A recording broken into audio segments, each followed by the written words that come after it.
స్థానిక సంస్థల ఎన్నికల ప్రకటన రాగానే మాజీ ముఖ్యమంత్రి వైఎస్ జగన్మోహన్ రెడ్డిలో ఓటమి భయం పట్టుకుందని స్పష్టంగా కనిపిస్తోందని విజయనగరం ఎంపీ కలిశెట్టి అప్పలనాయుడు విమర్శించారు. జగన్ మాట్లాడిన మాటలు ఆయన నిరాశ నిస్పృహలను తెలియజేస్తున్నాయని పేర్కొన్నారు. గతంలో అధికారంలో ఉండగా ఏకగ్రీవాలను ప్రోత్సహిస్తామంటూ స్వయంగా జీవో జారీ చేసిన జగన్ అప్పట్లో పోలీసు యంత్రాంగాన్ని అడ్డుపెట్టుకుని టీడీపీ అభ్యర్థుల నామినేషన్ పత్రాలను చింపేసి భయభ్రాంతులకు గురిచేసి దౌర్జన్యాలతో ఏకగ్రీవాలు చేయించుకున్నారని గుర్తు చేశారు. గతంలో అధికారంలో ఉండగా ఏకగ్రీవాలను ప్రోత్సహిస్తామంటూ స్వయంగా జీవో జారీ చేసిన జగన్ అప్పట్లో పోలీసు యంత్రాంగాన్ని అడ్డం పెట్టుకుని టీడీపీ అభ్యర్థుల నామినేషన్ పత్రాలను చింపేసి భయభ్రాంతులకు గురిచేసి దౌర్జన్యాలతో ఏకగ్రీవాలు చేయించుకున్నారని గుర్తు చేశారు. ఏకగ్రీవమైన పంచాయతీలకు నిధులు ఇస్తామని చెప్పి నయా పైసా ఇవ్వకుండా మోసం చేసిన చరిత్ర వైకాపా ప్రభుత్వానిదని, ఈ విషయాన్ని స్వయంగా ఆ పార్టీ సర్పంచ్లే చెబుతున్నారని తెలిపారు. అధికారంలో ఉన్నప్పుడు ఏకగ్రీవాలు చేయకపోతే టికెట్లు ఇవ్వను అని బెదిరించిన జగన్ నేడు పోటీ చేయకపోతే భవిష్యత్తులో సీట్లు ఇవ్వను అంటూ మాట్లాడడం విడ్డూరంగా ఉందని ఎంపీ మండిపడ్డారు. ఈరోజు వైకాపా అధ్యక్షుడు మాజీ ముఖ్యమంత్రి పులివెందుల ఎమ్మెల్యే గారు ఈరోజు ఒక ప్రకటన చేస్తూ వాళ్ళ సమావేశంలో ప్రకటన చేశారు. అది చూసి జగన్మోహన్ రెడ్డి ఎన్నికలంటే ఏ రకంగా భయపడుతున్నాడో స్పష్టమైంది. వారు చెప్తారు, స్థానిక సంస్థ ఎన్నికల్లో మీరు ఏకగ్రీవం ఇచ్చినా సరే గెలకపోయినా సరే ఖచ్చితంగా మీకు రానున్న ఎన్నికల్లో మీకు టికెట్ ఇవ్వమని వారు ప్రకటిస్తుంటే, స్థానిక సంస్థల ఎన్నికల్లో ఎలాంటి పరాభవం ఎదురవుతుందో వారికి ముందే అర్థమైంది. జగన్మోహన్ రెడ్డి భయపడుతున్నారు. ఈరోజు జగన్మోహన్ రెడ్డికి నేను మాట చెప్తున్నా, ఆ రోజు మీరు అధికారంలో ఉండగా ఒక జీవోని మీరు పాస్ చేశారు. ఏకగ్రీవాలని ప్రోత్సహించే విధంగా అందరికి కూడా మేము ప్రోత్సహిస్తే ఒక జీవోని పాస్ చేసి ఏకగ్రీవాలు అయితే చిన్న పంచాయతీకి పెద్ద పంచాయతీలు మేజర్ పంచాయతీలు అన్నింటిలో కూడా ప్రోత్సహిస్తామని చెప్పేసి ఒక జీవోని కూడా విడుదల చేశారు. అయితే ఆ రోజు సరే ఏకగ్రీవాలు అప్పుడున్న పోలీస్ యంత్రాంగంతో అప్పుడున్న యంత్రాంగంతో భయభ్రాంతులకు గురి చేసి తెలుగుదేశం పార్టీ అభ్యర్థుల్ని నామినేషన్ వేయకుండా ఎన్నెన్నో సంఘటనలు జరిగాయి. ఆ నామినేషన్ పత్రాలు కూడా చించివేశారు. ఆ సంఘటనలు కూడా మన కళ్ళ ముందు కనిపిస్తున్నాయి. సరే, ఆ రోజు ప్రజామోదం లేకుండా ఏకగ్రీవం చేయించుకొని కనీసం ఆ ప్రకటన కూడా కట్టుబడి లేకుండా కనీసం ఆ పంచాయతీలకు కానీ నిధులకు ఇవ్వలే. ఇదేదో నేను చెప్పిన మాట కాదు. ఆ రోజు ఏకగ్రీవంగా ఎన్నికైన సర్పంచులు, మీ పార్టీ సర్పంచులు కానీ మేజర్ సర్పంచులు కానీ మేజర్ పంచాయతీ సర్పంచులు కానీ వారు చెప్తున్న విషయాలు ఇవి.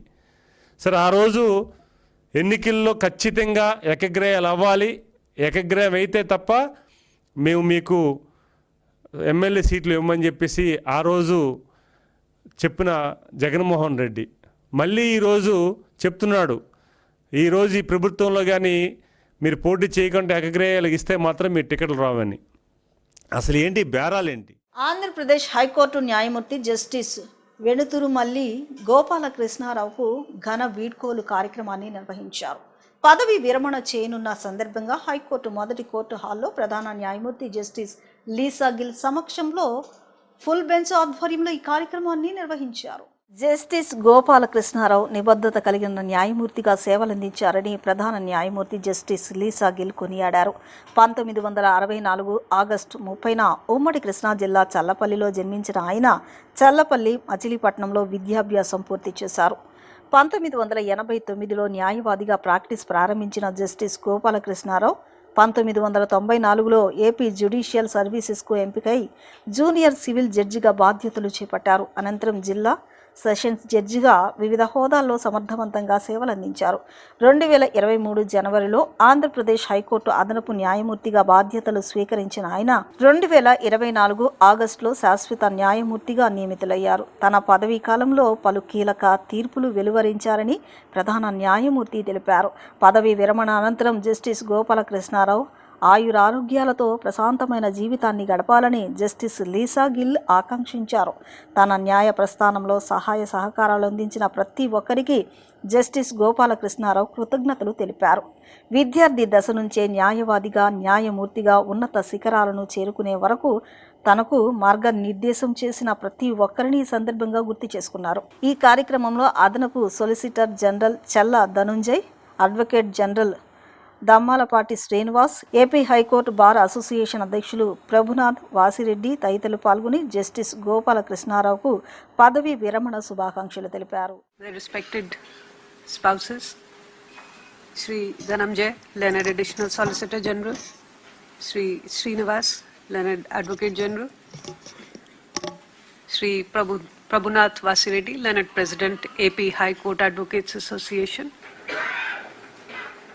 Sri Lakshmi Narayan, Learned Public Prosecutor, Sri Sambasiv Pratap, Learned Additional Advocate General, Learned Law Officers, Senior Advocates, all respected members of the bar, members of the judicial fraternity, the Director AP Judicial Academy, Member Secretary AP State Legal Services Authority, Secretary AP High Court Legal Services Committee, officers of the registry, the staff present, all ladies and gentlemen. It is indeed in quick succession that we have gathered here again to bid farewell to an esteemed and a very respected judge of this High Court. We come together to bid farewell to Justice V.G. Krishna Rao as he prepares to demit office as a judge of this High Court on 29th of August 2026 after rendering over 30 years of public service. This is undoubtedly an important moment and in fact a milestone in the life of Justice Gopal Krishna Rao and his family. Today is an occasion to celebrate the journey that has brought him to this point. Brother Gopal Krishna Rao was born on 30th of August 1964 to Shrimati V. Koteshwaramma and Sri V. Somaya. His academic journey began at Machilipatnam, where he studied at Jai Hind High School, followed by his intermediate education at SRYSP Junior College, Challapalli, and thereafter graduation, post-graduation and legal education at Machilipatnam. He enrolled as an advocate on 5th of April 1989 and began practicing at Avanigada. In 1994, Justice Rao was enrolled as junior civil judge with the Andhra Pradesh State Judicial Service. From here, he began his remarkable journey through the judicial hierarchy. He became a senior civil judge in 2007, an additional district judge in the year 2016. I began my career as an advocate in Municipal Court at Avanigada, Krishna district, in the month of April 1989. Later I was selected as a district municip in the month of May 1994, and I spent nearly 3 decades in the trial court. My elevation as a judge of this court was proposed by a collegium headed by Honorable Sri Justice Prashant Kumar Mishra, and the same was accepted by the collegium of Honorable Supreme Court headed by Honorable Sri Justice Dhananjay Yashwant Chandrachud. I was sworn in as a judge of this prestigious High Court on 27th January 2023 by Honorable Chief Justice Prashant Kumar Mishra. During my tenure as a judge of this court, I had the privilege of being a member in division benches along with my esteemed brother judges, Justice A.V. Seshasai, Justice U. Durga Prasad Rao, Justice Chikati Manavendranath Rai, Justice Ravinath Tilhari, and Justice Bhattu Devanand. And I also had the privilege of being a member in division benches along with my esteemed brother judges, Justice M. Gangarao, Justice D.V.S.S. Somayajulu, Justice Nainala Jayasurya, and Justice K. Suresh Reddy, for a few days. During my tenure as a judge of this court, I consciously concentrated on the disposals. I never forget the cooperation given by the members of the bar for giving more disposals in civil matters and motor accident claims cases. Because of your cooperation only, I have disposed of good number of cases. I would like to convey my gratitude to the former Chief Justice of this court, presently the Judge of the Honorable Apex Court, Honorable Sri Justice Prashant Kumar Mishra. ప్రముఖ heroine Aishwarya Rajesh ఇంద్రకీలాద్రిపై కొలువైన శ్రీ దుర్గా మల్లేశ్వర స్వామి వారిని దర్శించుకున్నారు. ఇంద్రకీలాద్రికి చేరుకున్న ఐశ్వర్య రాజేష్కు ఆలయ అధికారులు, అర్చకులు సాదర స్వాగతం పలికారు. అనంతరం ప్రత్యేక క్యూ లైన్ల ద్వారా ఆలయంలోకి వెళ్లిన ఆమె శ్రీ దుర్గమ్మ వారిని దర్శించుకుని ప్రత్యేక పూజలు నిర్వహించారు. అమ్మవారి సన్నిధిలో కొద్దిసేపు భక్తి శ్రద్ధలతో గడిపిన ఐశ్వర్య రాజేష్ అమ్మవారి ఆశీస్సులు తీసుకున్నారు. ఆలయ అర్చకులు ఆమెకు తీర్థ ప్రసాదాలు అందించి అమ్మవారి శేష వస్త్రంతో సత్కరించారు. स्वामी देवताभ्यो नमः।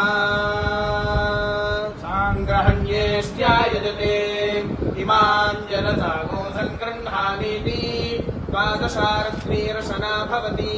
द्वादशमासाः संवत्सरः संवत्सरमेवावरुन्धे मौञ्जी भवति।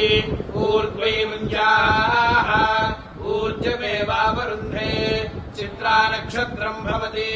चित्रं वा एतत्कर्म यदश्वमेव समृद्ध्यै सर्वस्वरूपे सर्वेशे सर्वशक्ति समन्विते भयेभ्यस्त्राहि नो देवि दुर्गे देवि नमोऽस्तुते। या देवी सर्वभूतेषु शक्तिरूपेण संस्थिता नमस्तस्यै नमस्तस्यै नमस्तस्यै नमो नमः। महाकाली महालक्ष्मी महासरस्वती स्वरूपिणी कनकदुर्गाम्बा देवतानुग्रह प्रसाद सिद्धिरस्तु। గన్నవరం నియోజకవర్గాన్ని మోడల్ నియోజకవర్గంగా తీర్చిదిద్దడమే లక్ష్యంగా పనిచేస్తున్నామని ఎమ్మెల్యే యార్లగడ్డ వెంకట్రావు అన్నారు. ప్రతి 3 నెలలకు ఒకసారి అన్ని శాఖల అధికారులతో సమీక్ష సమావేశాలను నిర్వహిస్తూ ప్రజా సమస్యలను ఎప్పటికప్పుడు పరిష్కరిస్తున్నామని తెలిపారు. గన్నవరం ఎంపీడీఓ కార్యాలయంలో నిర్వహించిన సమీక్షలో విద్య, వైద్యం, రెవెన్యూ, పంచాయతీరాజ్, విద్య, ఆర్ఎండ్బి తదితర శాఖల అధికారులతో అభివృద్ధి పనులపై సమీక్షించారు. ప్రజా దర్బార్ల ద్వారా ఇప్పటి వరకు సుమారు 11,200 ఫిర్యాదులు పరిష్కరించామని ఎమ్మెల్యే తెలిపారు. ప్రజలు కార్యాలయాల చుట్టూ తిరగాల్సిన అవసరం లేకుండా అధికారులు గ్రామాల్లోనే పర్యటించి సమస్యలను గుర్తించి పరిష్కరించాలని సూచించారు. గన్నవరం తాగునీటి సమస్యకు శాశ్వత పరిష్కారం కోసం కోనాయ చెరువు నుంచి పైప్ లైన్ ఏర్పాటుకు 5 కోట్లు కేటాయించినట్లు చెప్పారు. అలాగే నియోజకవర్గ అభివృద్ధికి 100 కోట్ల నిధులు కేటాయించిన ప్రభుత్వానికి కృతజ్ఞతలు తెలిపారు. రైతులు, ప్రజల అవసరాలే ప్రభుత్వ ప్రాధాన్యమని అధికారుల సమన్వయంతో గన్నవరం నియోజకవర్గాన్ని ఆదర్శంగా తీర్చిదిద్దుతామని యార్లగడ్డ వెంకట్రావు స్పష్టం చేశారు. గన్నవరం మండలానికి సంబంధించి అన్ని శాఖల అధికారులతో విద్య, వైద్యం, ఇరిగేషన్ అన్ని డిపార్ట్మెంట్ తో రివ్యూ మీటింగ్ పెట్టడం జరిగింది. గతంలో ఎవ్రీ 3-4 months కి రివ్యూ పెట్టి ఈసారి లేట్ అవడం వల్ల పనులు లేట్ గా నడుస్తున్నాయి నా దృష్టికి వచ్చి. కొంచెం నేను అమెరికా వెళ్ళడం ఒక కారణం అయితే మళ్ళీ అసెంబ్లీ సెషన్స్ ఉండటం వల్ల ఈసారి రివ్యూ మీటింగ్ లేట్ గా పెట్టిన పరిస్థితి. ఇక రాబోయే కాలంలో ఎవ్రీ 3-4 months లో 8% రివ్యూ చేస్తానని చెప్పా. పనులు ఈ కృష్ణా జిల్లాలో ఎక్కువ అవార్డులు స్థానిక ఎంఆర్ఓ శివయ్య గారికి కానీ మిగతా మన కాన్స్టిట్యున్సీలో వాళ్ళ అధికారులకే ఉత్తమ ఎంప్లాయీ అవార్డులు వచ్చిన పరిస్థితి. దాని అర్థం ఈ నియోజకవర్గంలో పనిచేసే అధికారులందరూ బ్రహ్మాండంగా పనిచేస్తారని చెప్పక తప్పని పరిస్థితి. అలాగే ఏదైతే నేను గ్రామాన 2 ఏళ్ల పరిపాలన మీద నమ్మకం, సంక్షేమ అభివృద్ధి కార్యక్రమాల్లో భాగంగా 18 గ్రామాలు తిరిగితే నాతో పాటు ఈవినింగ్ 5-6 నుంచి 9-10 వరకు అధికారులందరూ కూడా వస్తున్నందుకు మనస్ఫూర్తిగా వాళ్ళ ఆఫ్టర్ ఆఫీస్ అవర్స్ లో కూడా పనిచేస్తున్నందుకు గన్నవరం నియోజకవర్గంలో పనిచేసే ప్రతి అధికారిని అటెండర్ దగ్గర నుంచి ఎంఆర్ఓలు, ఎండిఓలు అందరినీ మనస్ఫూర్తిగా అభినందిస్తూ, అలాగే గ్రీవియన్స్ లో కూడా ఈ రాష్ట్రంలో 1600 గ్రీవియన్స్ అసెంబ్లీ కన్వెన్షన్ లో ఎమ్మెల్యే కొత్తలో చేసి కూడా కలిపితే 11,200 అర్జీలను పరిశీలించిన అధికారులను అభినందిస్తూ, ఇంకా చిన్న సమస్యలు ఎక్కడ ఉంటాయి వాటిని కూడా అడ్రస్ చేయాల్సిందిగా అధికారులు కోరే. నెక్స్ట్ మిగతా అంతకుముందు నియోజకవర్గ వారీగా రివ్యూ మీటింగ్ పెడతాం వల్ల ఏటీఆర్ రిపోర్ట్లు ఇచ్చినవి మాత్రం తెలుస్తాయి కానీ మిగతా పనులు కొంచెం పెండింగ్ అయ్యే పరిస్థితి. ఇవాళ డెఫినెట్ గా గన్నవరం నియోజకవర్గం ఏ స్థాయికి వచ్చిందంటే, నేను గెలిచిన కొత్తలో గ్రీవియన్స్ డేలు పెడితే 1600, 1500, 1000, 700 అప్లికేషన్ వచ్చే పరిస్థితి. ఇవాళ ఈ తగ్గుముఖం బట్టి 200-300 వచ్చే పరిస్థితి. నేను అధికారులు చెప్పా, ఇప్పటి వరకు ఒక రకంగా పనిచేస్తాం, ఇక నుంచి మీరే గ్రామాల్లో సమస్యలు ఐడెంటిఫై చేయండి. ప్రజలు వచ్చి మనకి గ్రీవియన్స్ ఇచ్చే పరిస్థితి కాకుండా పంచాయతీ ఈఓ దగ్గర నుంచి ఎంపీడీఓలు కానీ ఎంఆర్ఓలు కానీ ఎవరైనా ఆఫీస్ లో కూర్చొని పనిచేసే ఎంఆర్ఓ వెళ్ళలేదంటే అర్థం ఉంది కానీ ఎంపీడీఓ వెళ్ళలేదంటే అర్థం ఉంది కానీ ఈఓకి డెఫినెట్ గా ఆ ఊరి సమస్యలు చూడటానికి ఆయన ఉందనేది గుర్తెరిగి మీ సమస్యలను మీరే ఏమేమి ఉన్నాయో ఐడెంటిఫై చేసి నా దృష్టికి ప్రభుత్వం దృష్టికి తీసుకురమ్మని కోరా. డెఫినెట్ గా ఈ నియోజకవర్గాన్ని మోడల్ కాన్స్టిట్యూన్సీ దిశగా పనిచేస్తాం. గన్నవరాన్ని గ్రీన్ గా చెట్లు నాటమంటే అది కూడా అవని పరిస్థితి. నిన్న 2 రోజుల క్రితం ఊర చెరువు దగ్గర నాటామని చెప్తున్నాడు ఇవో. అలాగే రాబోయే కాలంలో కోనాయి చెరువు దగ్గర 5 కోట్ల రూపాయల పైప్ లైన్ డబ్బులు కేటాయించాం. అది డెఫినెట్ గా గన్నవరం నియోజకవర్గ ప్రజల దాహార్తిని డెఫినెట్ గా తీరుస్తుంది. దాన్ని గౌరవ ముఖ్యమంత్రి గారితో మాట్లాడి ఈ 5 కోట్లు కానీ రామవరపాడు దగ్గర వంతెన కానీ ఆయన శాంక్షన్ చేస్తానని చెప్పారు కదా. వెలుగొండ ప్రాజెక్టు ప్రారంభానికి ముందే నిర్వాసితులకు పూర్తి స్థాయిలో న్యాయం చేయాలని వైఎస్ఆర్సీపీ డిమాండ్ చేసింది. ఎర్రగొండపాలెం ఎమ్మెల్యే తాటిపర్తి చంద్రశేఖర్ R&R ప్యాకేజీలో కోతలు పెట్టి కూటమి ప్రభుత్వం నిర్వాసితులకు అన్యాయం చేస్తోందని ఆరోపించారు. అర్హులైన కుటుంబాలను జాబితా నుంచి తొలగించారని, 18 ఏళ్లు నిండిన యువతకు పరిహారం కూడా ఇవ్వలేదని ఆరోపించారు. పరిహారం, పునరావాసం పూర్తయ్యే వరకు ప్రాజెక్టులో నీళ్లు నింపొద్దని డిమాండ్ చేశారు. ఆగస్టు 31న హడావుడిగా ప్రారంభోత్సవం చేస్తే నిర్వాసితుల తరపున అడ్డుకుంటామని ఎమ్మెల్యే తాటిపర్తి చంద్రశేఖర్ హెచ్చరించారు. బాధితుల పక్షాన వైఎస్ఆర్సీపీ అండగా నిలిచి పోరాడుతుందని స్పష్టం చేశారు. పూల సుబ్బయ్య గారు అనేటటువంటి ఒక ఎమ్మెల్యే ఎర్రగొండపాలెం నుంచి 2 పర్యాయాలు గెలిచినటువంటి వ్యక్తి మొట్టమొదట్లో ఆలోచించినటువంటి అంకురార్పణ జరిగినటువంటి ఒక ప్రాజెక్ట్. అందుకే శ్రీ జగన్మోహన్ రెడ్డి గారు వారి పేరు మీదనే ఆ ప్రాజెక్ట్ని జాతికి అంకితం చేసేటప్పుడు పూల సుబ్బయ్య వెలుగొండ ప్రాజెక్ట్ అని నామకరణం కూడా చేయడం జరిగింది. ఈ ప్రాజెక్టులో తెలుగుదేశం పార్టీకి కానీ తెలుగుదేశం ప్రభుత్వాలకి కానీ మొట్టమొదట ప్రచారం కోసం వాడుకోవడం తప్ప పనిలో భాగస్వాములు కానే కాదు. తెలుగుదేశం పుట్టక ముందు వచ్చినటువంటి ఆలోచన మొదలైనటువంటి ప్రాజెక్ట్ ఇది. తెలుగుదేశం ఎన్టీ రామారావు గారి ఆధ్వర్యంలో గెలిచిన తర్వాత చంద్రబాబు నాయుడు గారు వెన్నుపోటు ఆయనకు పొడిచి పార్టీని లాక్కున్నప్పుడు 1996లో పార్లమెంట్ ఎలక్షన్స్ వచ్చాయి. ఆ సమయంలో పశ్చిమ ప్రకాశంలో గెలవాలి అంటే వెలుగొండ ప్రాజెక్ట్ని ప్రచారంగా అస్త్రంగా వాడుకోవచ్చని 1996 ఏప్రిల్ 20 తారీఖున కొబ్బరికాయ కొట్టి శంకుస్థాపన చేసి, శంకుస్థాపన పేరుతో 10 లక్షలు ఖర్చు పెట్టి, ఆ 10 లక్షల ఖర్చు కూడా టెంటులకి సామానులకి తప్ప ప్రాజెక్టుకి కాదు అనేది రికార్డ్స్ చెప్తున్నటువంటి అంశం. ఆ రికార్డ్స్లోనే మేము చెప్తే ఎట్లాగూ దాని మీద విషం చల్లుతారు, తప్పుడు ప్రచారంగా చిత్రీకరిస్తారని ఏఐ, చాట్ జీపీటీ, గూగుల్ ఇవి రెండిట్లో కూడా వెలుగొండ ప్రాజెక్టు యొక్క చరిత్ర ఏంటి అని కొడితే వస్తున్నటువంటి వివరాల సారాంశాన్ని ఈ పేపర్లో కూడా తీసుకొని వచ్చాను. మొట్టమొదట ఆ ప్రాజెక్ట్ స్టార్ట్ చేయడంలో కానీ, పని మొదలు పెట్టడంలో కానీ, పర్మిషన్ రావడంలో కానీ, డిపిఆర్ సిద్ధం చేయడంలో కానీ తెలుగుదేశం పాత్ర శూన్యం. 1996లో పార్లమెంట్ ఎలక్షన్స్ కి పావుగా వాడేశాడు వెలుగొండ ప్రాజెక్ట్ ని చంద్రబాబు నాయుడు గారు. ఈ బూడిద పార్టీ అధ్యక్షుడు ఆ వెలుగొండ ప్రాజెక్టుకి బూడిదని పూసేసి 9 సంవత్సరాలు తిరిగి చూడలేం. మళ్ళీ వార్తలు ముగించే ముందు ముఖ్యాంశాలు మరొకసారి.